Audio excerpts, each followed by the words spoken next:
Hey RT students, we are back again today talking about PFTs in obstructive disorders, okay? So our last video that I put out on Monday, I just showed you how to use a PFT to determine if the person had an obstruction or not, okay? So once you know they have an obstruction, you need to determine if that obstructive disorder is reversible or not, okay? So what you need to do is take your PFT, okay, and if we're talking about reversibility, we are going to have a pre-test and a post-test, okay? So what we want to do is look at our numbers. We want to find the post FEV1, okay? After the bronchodilator, we want to find that FEV1, okay? We want to subtract the pre-FEV1 from that and divide it by the pre-FEV1. So post minus pre divided by pre. This makes sense if you'll slow down and think about it. If I give a bronchodilator to the person, hopefully what I'm doing is relaxing the bronchial smooth muscle so the airway gets bigger. If the airway gets bigger, they should be able to get more flow out. So the top of this, I'm just seeing how much more air they're moving. And when I divide it by what I started with, it turns it into a percentage, okay?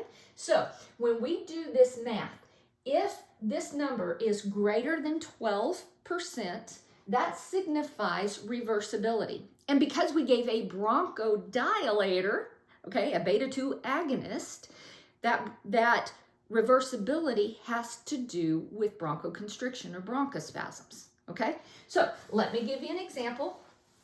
Okay, again, we have all of these numbers, right? Well, Monday, we determined that this person did have an obstruction because that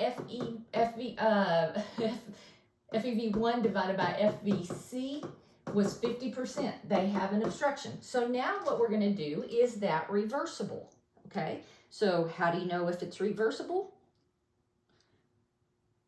Get my calculator. You take the post FEV1, which is 2.05.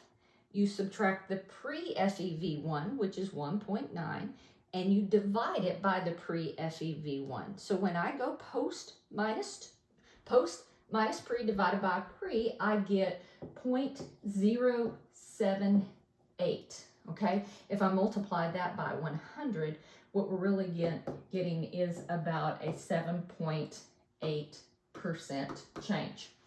This is not reversible.